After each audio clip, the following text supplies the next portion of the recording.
శివలింగంపై కళ్ల లాంటి ఆకారం ఏర్పడిందని తెలియడంతో భక్తుల ఆలయానికి తండోపతండాలుగా తరలి వచ్చారు. ఈ సందర్భంగా అందరికీ నమస్కారం అండి. Welcome to Narada Telugu. నేను మీ వెంకటేష్ తెనాలి. తిరుపతి తిరుపతిలో కళ్ళు తెరిచిన శివయ్య అని చెప్పేసి పెద్ద ఎత్తున కూడా వైరల్ అవుతా ఉన్నాయి. అసలు నిజంగా శివుడు ఆ మహిమ చేస్తాడా, అసలు చేయాల్సిన అవసరం బోలా శంకర్కి ఉందా లేదా అన్నది ఇప్పుడు మనం అడిగి తెలుసుకుందాం. మనతో పాటు ప్రవీణ్ కుమార్ శర్మ గారు ఉన్నారు. ఆయన ఎన్నో ఇంటర్వ్యూలో మీరు చూసుంటారు. మనం గతంలో కూడా ఆల్రెడీ ఒకసారి ఇంటర్వ్యూ చేసాం ఆయనతో. నా ఫస్ట్ ఇంటర్వ్యూ ఆయనతో అనుకుంటా. ఆహా, నమస్కారం అండి ప్రవీణ్ కుమార్ గారు, బాగున్నారా? ఆ, నమస్కారం అండి, బాగున్నాను. మీరు ఎలా ఉన్నారు? బాగానే ఉన్నానండి.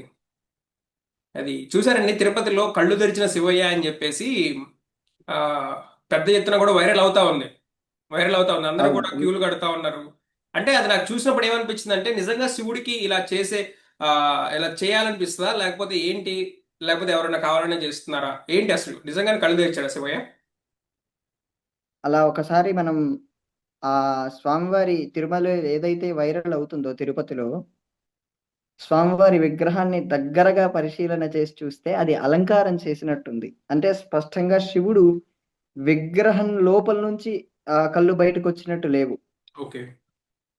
మీరు కొంతమంది క్రియేటివ్ అర్చకుల్ని వాళ్ళు పరిశీలన చేసినప్పుడు, వాళ్ళు అభిషేకం అయ్యాక అలంకారాలు ఇలా చేసినటువంటి పద్ధతులు చాలా సార్లు చూసాం. ఉహుం. ఉదాహరణకు మనకు ఉజ్జయినిలో ఆ, మహంకాళేశ్వరుడు అనే జ్యోతిర్లింగం ఉంది. ఉమ్. అక్కడ ప్రతిరోజు ఇలాంటి అలంకరణలే చేస్తారు. ఓకే, అవును. ఆ సో ఆ అలాంటి అలంకరణల్ని బేస్ చేసుకొని నార్త్ ఇండియాలో అలాంటి అలంకరణలు దాదాపు చేస్తారు.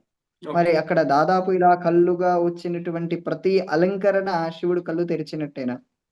అదే కదా, అదే కదా. అంటే దీన్ని ఎవరు ఒక దాన్ని ఏమంటారంటే ఒక ఉద్దేశపూర్వకంగా దీన్ని తీసుకొచ్చారే తప్ప దీంట్లో ప్రత్యేకమైన విషయం అంటూ ఏదీ లేదు. అవును. ఒకవేళ ఇలాంటి విషయాలు మనకు వెనక జరిగినటువంటి విషయాలు గూడా మనం కొన్ని ఉదాహరణ తీసుకోవచ్చు. చెట్ల నుంచి పాలు రావటం అనేది, లేదా ఇంకా కొత్త కొత్త క్రియేషన్‌లు వెనుక అవును. ఒక సంవత్సరము, 2 సంవత్సరాలు వెనక్కెళ్తే ఇలాంటి క్రియేషన్స్ చాలా జరిగాయి. అవును. కానీ భగవంతుడిలా వ్యక్తం అవ్వడు. అవును. వినాయక స్వామి పాలు భగవంతుడు తాగుతాడని చెప్పేసి చెప్పడం. దీనికి ఈ సినిమాల్లో చాలా సర్కాస్టిక్‌గా గూడా చూపిస్తారు. వినాయకుడు పాలు తాగడం ఏంటి అని జెప్పి, అవును. ఒక సినిమాలో గూడా సర్కాస్టిక్‌గా ఒక హీరో వెళ్లి పాలు తాగుతూ ఉంటాడు. అవునవును. అంటే ఎవరో చూపించే కొత్త విధానాలు, అవి ధర్మంలో ఉండే విషయానికి ఆపాదించి, అవును. ధర్మాన్ని దెబ్బతీయటానికి వాళ్ళు ఉపయోగించుకుంటూ ఉంటారు. ఓకే, కావాలని చేస్తున్నారు ఇప్పుడు. అది కావాలని చేస్తున్నారనే ఉద్దేశమే మనం స్పష్టంగా చూడాలి దీన్ని. అవును. నిజంగా. ఎందుకంటే అక్కడ మీరు చాలా విగ్రహాన్ని వాళ్ళు జూమ్స్ చేసి చూపిచ్చారు కొన్ని వీడియోల్లో మీరు గమనిస్తే. అవును. ఇక్కడ మధ్యలో గంధం పెట్టి ఉండటం, గంధం పక్కన గీతల్లా ఉండటం, కళ్ళ ప్లేస్‌లో కరెక్ట్‌గా గీతల్లా ఉండటం మనం చూడొచ్చు. అవును. అంటే ఎవరో విగ్రహం పైన గీశారు అనే విధానం స్పష్టంగా అర్థమవుతుంది. అవును. ఇలాంటి అలంకరణలు మనం అభిషేకం చేసినప్పుడు మనం కూడా చేసుకోవచ్చు. అవును. అలాగని మనం అభిషేకం చేసి మనం అలంకరణలు చేసుకుంటే శివుడు కళ్ళు తెరిచాడు అనుకుంటారా? అదే కదా.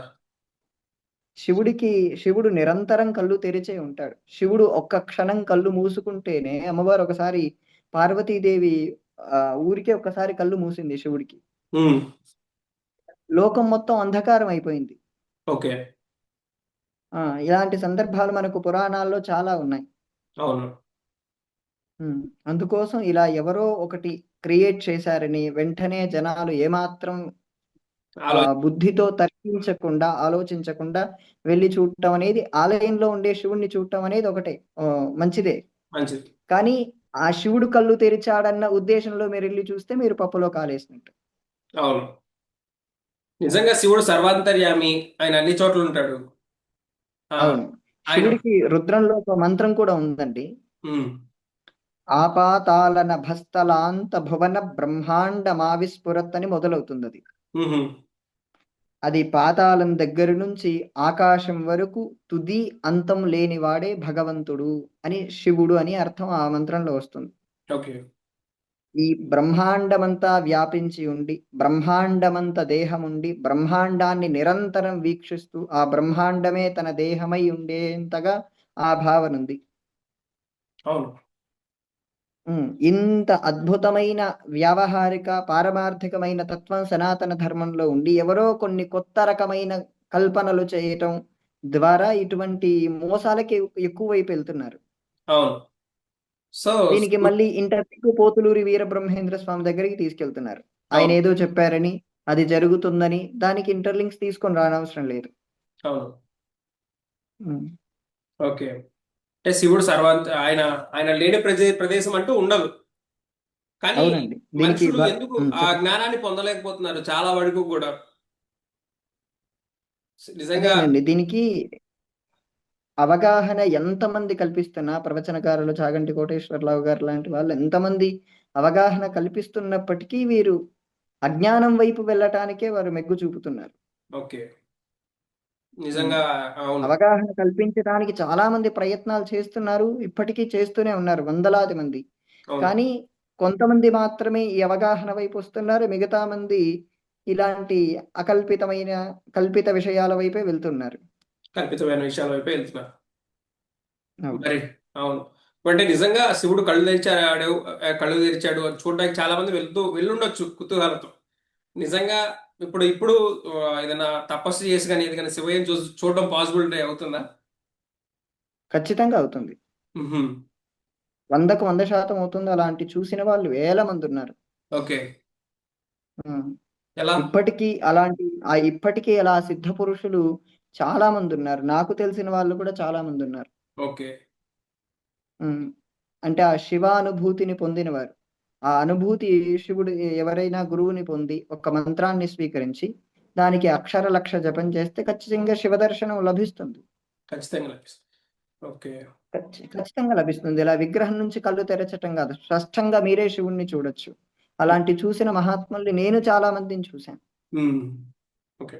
అంటే నాకు జనరల్ గా అనిపిస్తుంది ఏంటంటే, అంటే శివుడు లేని ప్రదేశం లేదు. ఆయన ఎక్కడో లేడు, నీలోనే ఉన్నాడు. సో అవును. ఈ సృష్టి ఆరంభం అయింది, లేకపోతే సూర్యుడు వస్తున్నాడు, చంద్రుడు వస్తున్నాడు, గాలి వస్తుంది, మనం తింటున్నాం, తిన్నది డైజెస్ట్ అవుతుంది. ఆ అన్నిటికీ కూడా కారణం శివుడే. కరెక్ట్. అన్నిటికీ కూడా కారణం శివుడే. అవును. ఇదన్నీ కూడా పక్కన పెట్టేసి ఇంకా భ్రమలో అందరూ ఏ భ్రమలో ఉన్నారంటే మనుషులు, ఆ దేవుడు లేడు, ఓకే దేవుడు ఉంటే నిజంగానే కళ్ళు తెరిచాడు వచ్చి కనపడమను అన్న కాన్సెప్ట్ ఆ భ్రమలో ఉన్నారు. ఇట్లా మనం మనం ఉన్నాము, మీరు నేను మాట్లాడుకుంటున్నాము, ఈ మాట్లాడే మాటలు వస్తున్నాయి అన్న దానికి కారణం ఎవరో ఒకళ్ళు. ఇప్పుడు నా ఫోన్ ఉంది, దీన్ని ఎవరో ఒకళ్ళు క్రియేటర్ లేకుండా ఉన్నాడు కదా, ఖచ్చితంగా ఉంటారు కదా. సో అవును. ఈ జ్ఞానాన్ని ఎందుకు పొందలేకపోతున్నారు అందరూ కూడా? చాలా మంది వస్తే ఉంటే కనపడమనని కానీ, లేకపోతే ఇలా అపోహల్లో వెళ్ళిపోతున్నారు. ఆ తత్వాన్ని ఎందుకు తెలుసుకోలేకపోతున్నారు? చెప్పంటారా 2 స్ట్రాంగ్ ఉదాహరణలు? చెప్పండి. కమ్యూనిస్టులు, నాస్తికులు ఇద్దరూ కలిసి సృష్టించిన ఆలోచన విధానమే వాళ్ళు మాట్లాడుతున్నటువంటి మాటలు. ఓకే. కమ్యూనిస్టులు, నాస్తికులు మనల్ని భగవంతుడు నమ్ముతున్నాం అనే విధంగా మాట్లాడుతూనే దేవుడు ఉంటే కనపడమను. ఉమ్, లేదా నాకే కష్టాలున్నాయి. ఆ కష్టాలు నేను రోజు దేవుణ్ణి పూజిస్తున్నాను. కానీ నా కష్టాలు ఎందుకు దేవుడు తీర్చట్లేదు? ఉమ్, రోజు నువ్వు దేవుణ్ణి మొక్కుతున్నావు. అయినా నీ కష్టాలు తీర్చట్లేదంటే నీ భగవంతుడు నీ కష్టాలు వినట్లేదనే కదా! నీ కష్టాలు చూడట్లేదే కదా! ఉమ్, ఒకవేళ ఉంటే చూడమను. ఉమ్. ఇలాంటి కల్పిత సిద్ధాంతాలతోనే మొన్న 'కుబేర' అనే ఒక సినిమా తీశారు. ఆ, శేఖర్ కమ్ముల డైరెక్టర్. అవును. హ్మ్. ఇదంతా ప్యూర్‌గా కమ్యూనిస్ట్ భావజాలంతో తీయబడినటువంటి సినిమా. మీరిప్పుడు చెప్పినటువంటి మాటలు గూడా కమ్యూనిస్టు, నాస్తిక భావజాలంతో ఉండేటివే. ఆ సినిమాలో ఏముంది? ఆ సినిమాలో ఆహ్, ఆహ్, చిన్న అతడు అతడు 'రజనీకాంత్' అల్లుడు అతని పేరేంటో నాకు తెలీదు. ధనుష్. ధనుష్. ఆ అవును. ధనుష్ అతడు బిచ్చగాడిగా అడుక్కుంటూ ఉంటాడు. ఎక్కడ తిరుమల దేవాలయం దగ్గర. అవును. కానీ అక్కడ ఆ గుడి ముందు అతడు బిచ్చగాడిగా ఉంటారని చూపిస్తూ, ఉమ్, ముంబైలో అతడొక మసీద్ దగ్గరికెళ్ళినప్పుడు, ఉమ్, అతడికి ఆ ముస్లింలందరి మధ్యలో ఆహారం దొరుకుతుందనేటువంటి ఇండైరెక్ట్ ప్రొడక్షన్ చూపిచ్చారు. ఉహు. ప్లస్ వాళ్ళు ఈ ధనవంతులనేటువంటి వ్యవస్థని నాశనం చేయటానికి కూడా ఉండారనే ఉద్దేశం అందులో స్పష్టంగా సినిమాలో ఉంది. ధనవంతులు నాశనం చేయాలి. అలాంటి ఉద్దేశం మనకు కనపడుతుంది. ధనవంతులు సమాన స్థాయి. ఎందుకంటే మీరు కమ్యూనిస్టు సిద్ధాంతాల్లో చూస్తే సమానత్వం అనే ఒక సిద్ధాంతాన్ని తీసుకుంటారు వాళ్ళు. అవును. ఆ సమానత్వం ఎలా చేయాలన్న క్లారిటీ వాళ్ళకుండదు. కానీ ధనవంతుడు పేదవాడు అందరూ సమానంగా ఉండాలంటారు. అవును. ఇది సామాజికంగా ఎప్పటికీ సాధ్యం కాని పని. మ్హూ. అంటే మసీద్ ఇప్పుడు మసీద్ దగ్గర ఫుడ్ పెడతారు కదా, ఫుడ్ పెట్టరా వాళ్ళు? పెడతా ఉంటారు కదా టైంలో. అప్పుడు తిరుమల ఆలయంలో కూడా ప్రతిరోజు ఆ ఫుడ్ దొరుకుతుంది కదా. అవును, అంటే ఆ టైంకి, అంటే ఆ రోజు ఎత్తుక్కున్నాడు తను. శుక్రవారమో ఆ రోజు, శుక్రవారం మసీదు సంథింగ్, శుక్రవారం అయితే శుక్రవారం. ఆ శుక్రవారం అయితే అక్కడ మసీదులో దొరుకుతుందని చెప్పేసి, ఫుడ్ కోసమే కదా, దేనికోసమైనా ఫుడ్ కోసమే కదా తను వెళ్ళింది. ఆ అక్కడ మీరు ఆ సినిమా రాసినటువంటి రైటర్ ఆలోచన పట్టుకోవాలి. ఉమ్. ఇదంతా ఇదంతా ఒక రకమైన కమ్యూనిస్ట్ ఆలోచన. మ్హూ. ఏం? ఆ ఆ రైటర్ ఒకసారి మాట్లాడుతూ, ఆ సినిమా రాసినటువంటి రైటర్ ఒకసారి మాట్లాడుతూ, మనం ఎరాడికేట్ చేయవలసింది, మనం నిర్మూలించవలసింది మోదీని కాదు, యోగిని కాదు, హిందుత్వాన్ని అని మాట్లాడుతుంది ఆవిడే. ఆ సినిమా కథ రాసిన ఆవిడ ఆహా, ఓకే, లేడీయా? ఓకే. లేడీ. ఆహా. హిందుత్వాన్ని నిర్మూలించాలని మాట్లాడుతున్నారా? మోదీని యోగిని కాదు, మోదీ గాని యోగి గాని వెళ్ళిపోతే వీళ్ళు తర్వాత ఎంతమంది అయినా వస్తారు, కానీ వీళ్ళని కాదు నిర్మూలించాల్సింది, ఉమ్. హిందుత్వాన్ని నిర్మూలించాలి, ఆర్ఎస్ఎస్ ని నిర్మూలించాలని చెప్పి ఆవిడ బహిరంగంగా మాట్లాడుతుంది. ఓకే. ఆర్ఎస్ఎస్ ని నిర్మూలించాలని చెప్పేసి. అంటే ఉమ్. ఆ సినిమాలో నాకైతే ఎక్కడ కూడా తప్పేం కనిపించలేదు. తప్పు కనిపించలేదంటే ఇప్పుడు అదే అండి. ఇప్పుడు శుక్రవారం మాత్రమే దొరుకుతుందా మస్జిద్ లో? అప్పుడు శుక్రవారం వెంకటేశ్వర స్వామి ఆలయంలో కూడా దొరుకుతుంది కదా ఫుడ్. వెంకటేశ్వర స్వామి ఆలయంలో దొరకదా? ప్రతిరోజు మీకు వెంకటేశ్వర స్వామి ఆలయంలో అతడుండే ఆ తిరుమలలో భోజనం పెడతారా లేదా? ఆ తిరుమలలో పెడతారు. తర్వాత తను ముంబైలో కదా ఉంది, ముంబైలో వెళ్ళారు కదా, ముంబైలో తను మసీద్కి వెళ్ళాడు. అంటే తిరుమలలో అతను వెళ్ళనట్టే కదా. మ్హూ. ఓకే. ఆలోచించండి. ఓకే. తిరుమలలో తను అక్కడికి వెళ్ళకుండా అక్కడికి, ఓకే, ప్రతిరోజు నిత్య అన్నదానం జరుగుతుంది మనకి అక్కడ తిరుపతిలో. తిరుపతిలో మరి అక్కడ వెళ్తున్నప్పుడు ఇతడికి కేవలం శుక్రవారం మస్జిద్ లో మాత్రమే పెడతారు, అది కూడా ఎంతో దూరంలో ఉన్న మస్జిద్ లో విడవమని ఆ హీరోయిన్ కి చెప్పడం అంటే అదొక ఇండైరెక్ట్ భావజాలాన్ని తీసుకొస్తున్నట్టే కదా. మ్హూ. ఓకే. అంటే అతడు అందరినీ. నిరంతరం ఆలయం దగ్గరే పని చేసుకుంటూ, ఆలయం దగ్గరే భిక్షాటన చేసుకుంటూ, ఆ నది దగ్గరే కూర్చొని స్నానం చేసి, లేదా అక్కడే ఉంటూ ఆ సాధువులతోనూ లేదా వాళ్ళతోనూ ఉన్నప్పుడు ఇతడికి ఈ మస్జిద్ అనే థాట్ ఎందుకు వస్తుంది? అవును. ఉమ్. అందరూ సో ఇలా సమానత్వం అందరూ ఆ, సమానత్వం అనే థాట్ లో వెళ్ళుండొచ్చేమో మసీద్కి. అంటే ప్రతిసారి, అంటే ప్రతిరోజు మనం అయితే గుడి దగ్గర తినే వాళ్ళం, గుడి దగ్గర తింటాం. ఒకవేళ ఉంటే. అతడు అతడి కాన్సెప్ట్ అతడికి గుడి, మస్జిద్, చర్చి అనే కాన్సెప్ట్ ఉండదు. అతడికి అవును. ఆహారం అనే కాన్సెప్టే. అవును. సో ఆహారం గుడి దగ్గర దొరకదు. మ్మ్. గమనించండి నా పాయింట్. ఆ ఆహారం గుడి దగ్గర దొరకదు, మస్జిద్ లో దొరుకుతుంది. అందుకు శుక్రవారం అక్కడికి వెళ్ళాలనే పాయింట్ వాళ్ళు యూజ్ చేశారు. ఆహా. ఓకే, అలా కూడా యూస్ చేస్తారు వాళ్ళు. ఓకే. ఇలాంటి ఆలోచన కల్పితంలో వీళ్ళు కర్మ సిద్ధాంతాన్ని అర్థం అర్థం చేసుకోవటం లేదు. ఎవరైతే ఈ నా కష్టాలు వస్తున్నాయి, దేవుడు నన్ను ఎందుకు చూడట్లేదు, నా కష్టాలు ఎందుకు వినట్లేదు అనే వాళ్ళు కర్మ సిద్ధాంతాన్ని అవగాహన చేసుకోవట్లేదు అని అర్థం. మ్మ్. కర్మ సిద్ధాంతాన్ని ఎవరైతే అర్థం చేసుకుంటారో వాళ్ళకి ఇలాంటి ఆలోచనలు వచ్చినా లేదా ఇలాంటి మాటలు ఎవరైనా పలుకుతున్నా వీళ్ళే సమాధానం చెప్పగలరు. ఓకే. ఉమ్. ఓకే. చాలా సుబ్బేరేట్లో అంటే అది నేను కూడా ఐడెంటిఫై చేయలేదు, ఉమ్. ఏం చేయలేదు. అక్కడ ఉన్నది తిరుమలలో. అవును. తిరుమలలో ఉండి అతడు ఎక్కడో ముంబైకి వెళ్ళినప్పుడు అతడు మస్జిద్ అనే పదం ఎందుకు వాడాలి? అతడు నిరంతరం భిక్ష పొందేదే తిరుమల శ్రీవారి సేవకుల దగ్గర నుంచి. అంటే యాక్చువల్ గా మనకి తిరుపతిలో కూడా బిచ్చగాళ్ళు అంతగా కనపడరు, ఎక్కడ కూడా ఉమ్. కనపడరు. అంటే ఎవరికన్నా ఇప్పుడు మన దగ్గర రూపాయి లేకపోయినా కానీ 365 days మన అప్పుడు తిన్నా కానీ ఎవరు అవును. అడిగేవాళ్ళు ఉండరు అక్కడ అంతమంది. నువ్వు ఈ అంటే రోజు మనకి ఎందుకు చూపించింది తిన్నావు, కూడా ఇన్ని అలిపిరి స్టెప్స్ రోజులు దగ్గర. తింటున్నావని ఒక్కరు కూడా డబ్బులు కూడా అడగరు ఎవరు. అవును, అలిపిరి స్టెప్స్ దగ్గర చూపించినట్టున్నాడు కింద. అలిపిరి స్టెప్స్ దగ్గర చూపించినట్టున్నాడు.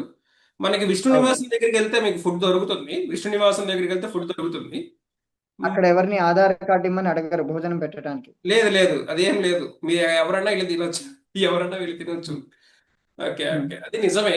అదే అండి, ఇలాంటి సిద్ధాంతాలు చాలా ఆలోచనతో వాళ్ళు తీశారు. నిజానికి ఆ రజనీకాంత్ అల్లుడికి కానీ నాగార్జునకు కానీ అలాంటి సిద్ధాంతాల గురించి అవగాహన ఉండదు కాబట్టి వాళ్ళు ఇలా యాక్ట్ చేశారు. మ్హూ. ఆ సిద్ధాంతం చాలా ఆలోచనతో తీయబడినటువంటి సిద్ధాంతం. శేఖర్ కమ్ముల కూడా ప్యూర్ కమ్యూనిస్ట్.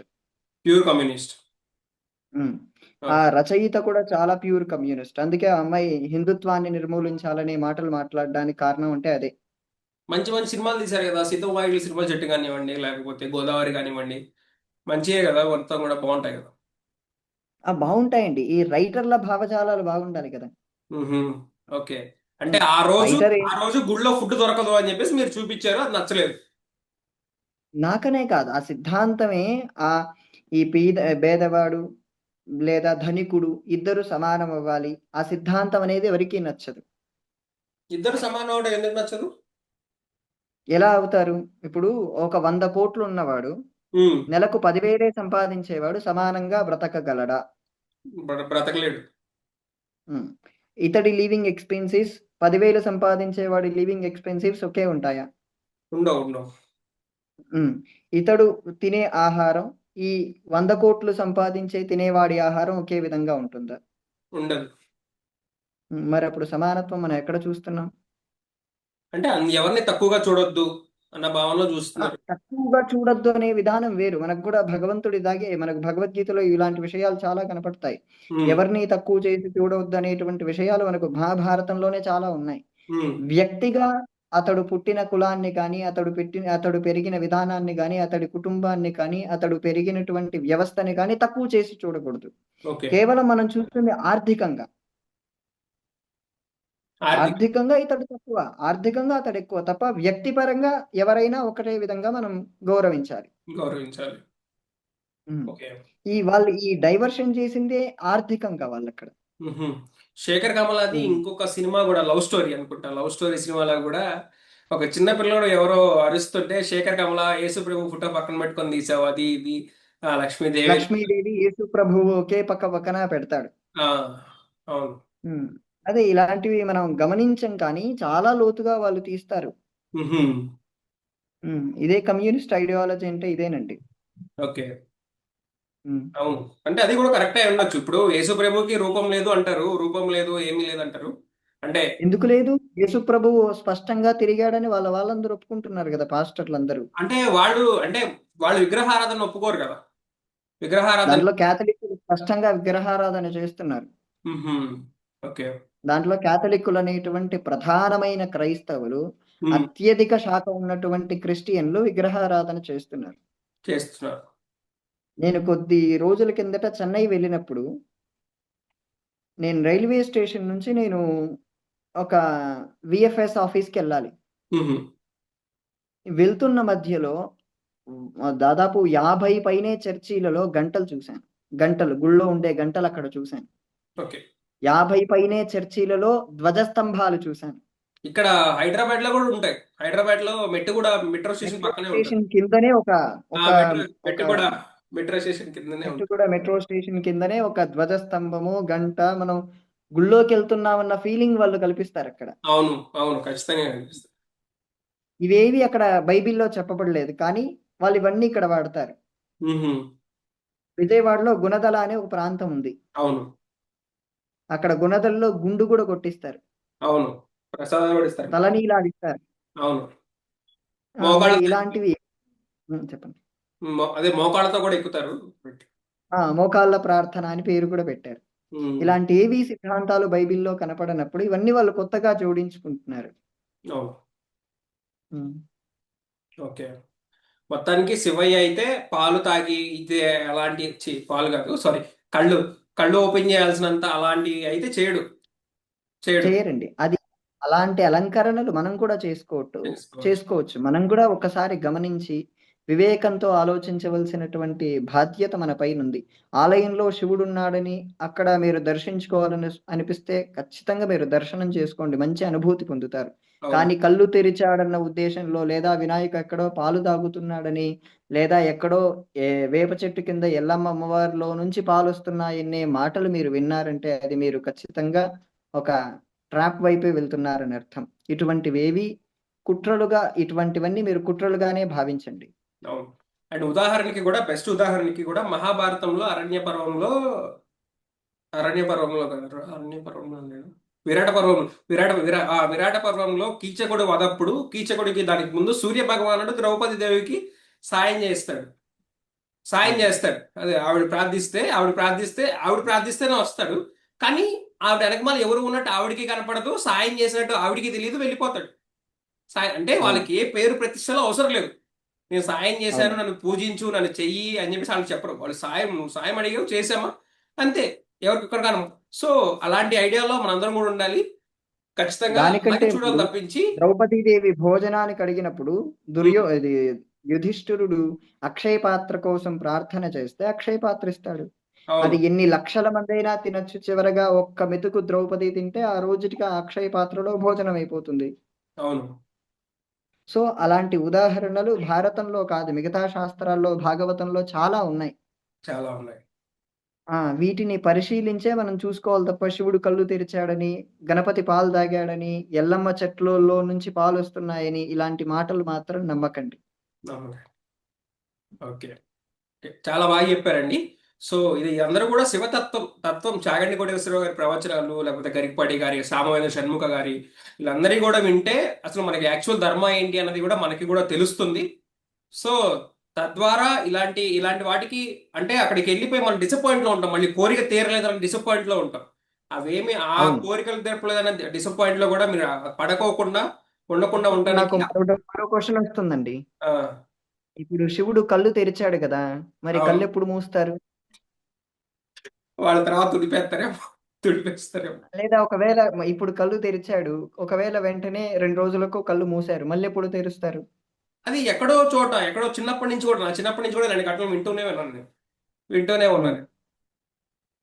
అదే అండి. శివుడనేటువంటి వాడు ఆది అంతం లేని ఒక పరమాత్మ. అవును, ఈ సృష్టి లేకపోయినా పరమాత్మ ఉంటాడు. అవును, ఆ సృష్టి అంతా ప్రళయంలో ఉండి, సృష్టి అంతా నీటిలో ఉండిపోయి, ఈ నీళ్లు కూడా భగవంతుడిలో లీనమైపోయినా శివుడుంటాడు. ఖచ్చితంగా. అటువంటి శివుడేదో కల్పితాలు సృష్టించటం కోసం, లేదా అద్భుతాలు జరగటం కోసం కళ్ళు తెరుచుకోవటం అనే చిన్న చిన్న విషయాలు మనం ఆయన చెయ్యడు, చూడకూడదు. ఆయనకి పూజల కోసం ఆయన అసలు చేయడు. మీ భక్తి కోసం మీరు మీ మీ యొక్క భక్తితో మీరు చేసుకోవాల్సిన తప్పించి ఆయనకి మీ పూజలు కావాలనో లేకపోతే ఇంకోటి అసలు కోరికలు లేనివాడే ఆయన. అన్ని జయించిన వాడే ఆయన. ఆయన కాబట్టి పరమాత్మ. అన్నీ జయించిన వాడు కాదు. అన్నిటికంటే ముందు నుంచి ఉన్నవాడు. ఉన్నవాడు, అన్నిటితో ఉన్నవాడు. ఉన్నవాడు, అన్నిటిలో ఉన్నవాడు. హ్మ్. ఉన్నవాడు, అన్నిటిలో ఉన్నవాడు. హ్మ్. ఓకే, థ్యాంక్స్ అండి. Thank you for watching. చాలా అదే. బాగా చెప్పారు. థ్యాంక్స్. మళ్ళీ ఇలాంటి నమస్తే. వీడియోస్తో మళ్ళీ కలుస్తూనే ఉంటాం. చూస్తూనే ఉండండి. Thank you for watching.